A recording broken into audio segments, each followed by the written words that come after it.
Hello, welcome back to our channel.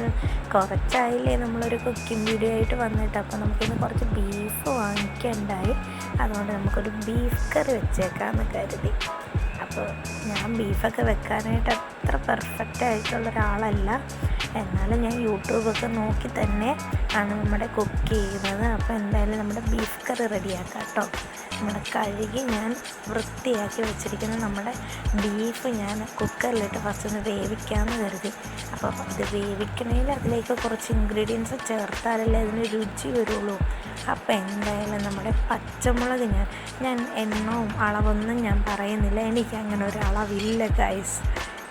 അപ്പോൾ ഞാൻ ഇട്ട ഇൻഗ്രീഡിയൻസ് നമ്മുടെ ചില്ലി ഇട്ടു, കറിവേപ്പില ഇട്ടു, ജിഞ്ചർ ഇട്ടു, ഗാർലിക് ഇട്ടു, മഞ്ഞൾപ്പൊടി, കുരുമുളക് പൊടി, ഉപ്പ്, ഇത്ര ഐറ്റംസ് എല്ലാം കൂടി ഞാൻ അതിന് കാണിക്കാത്തൊരു ഐറ്റം ഉണ്ട് കേട്ടോ. ഞാൻ ഇച്ചിരി വിനാഗിരി കൂടെ അതിലേക്ക് ഒഴിച്ചായിരുന്നു. ഇതെല്ലാം കൂടി ഞാൻ അടിപൊളിയായിട്ടൊന്ന് മിക്സ് ചെയ്ത് നമ്മൾ വേവിച്ചെടുത്തിട്ട് വരാം. ആ സമയം കൊണ്ട് ഞാനൊരു ചെറിയൊരു മസാല റെഡിയാക്കി. നമ്മുടെ ബീഫിൻ്റെ ഏറ്റവും സ്പെഷ്യലാണ് നമ്മുടെ മസാല എന്ന് പറയുന്നത്. ആ മസാലയുടെ രുചി വേറെ ലെവലല്ലേ. ബീഫ് കറിയൊക്കെ അടിപൊളിയായിട്ട് വെക്കുന്ന ആൾക്കാർക്ക് ഞാനിത് ഡെഡിക്കേറ്റ് ചെയ്യുന്നു കേട്ടോ. കാര്യം അവരുടെ കയ്യിൽ നിന്ന് അടിച്ചു മാറ്റിയ മെത്തേഡാണിത്. ഓക്കെ, എന്തായാലും നമ്മുടെ മസാലക്കൂട്ട് മിക്സ് ചെയ്തിട്ടൊന്ന് ഞാൻ പൊട്ടിച്ചെടുത്തിട്ട് വരാം. നല്ല സ്മെല്ലാട്ടോ പൊട്ടിച്ചിങ്ങ് വരുമ്പോഴേക്കും. അപ്പോഴേക്കും നമ്മുടെ ബീഫ് അടിപൊളിയായിട്ട് വെന്ത് കിട്ടിയിട്ടുണ്ട്. അപ്പം നമുക്ക് അടുത്ത ഗ്രേവി ഉണ്ടാക്കാനായിട്ട് ഓയിൽ ഒഴിച്ചു. അതിലേക്ക് നമ്മുടെ ഇൻഗ്രീഡിയൻസ് വീണ്ടും നമ്മൾ ആഡ് ചെയ്തു കേട്ടോ.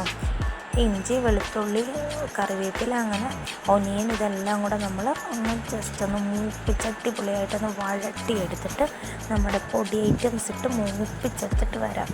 ഓക്കെ, പൊടിയൊന്നും പ്രത്യേകം പറഞ്ഞു തരേണ്ട ആവശ്യമില്ലല്ലോ. നമ്മുടെ മല്ലിപ്പൊടി, മുളക് പൊടി, പിന്നെ നമ്മുടെ ആ മസാലക്കൂട്ട് പക്ക സ്മെല്ലാട്ടോ ഗൈസ്. പിന്നെ അതിലേക്ക് ഉപ്പും കൂടെ ചേർത്തു.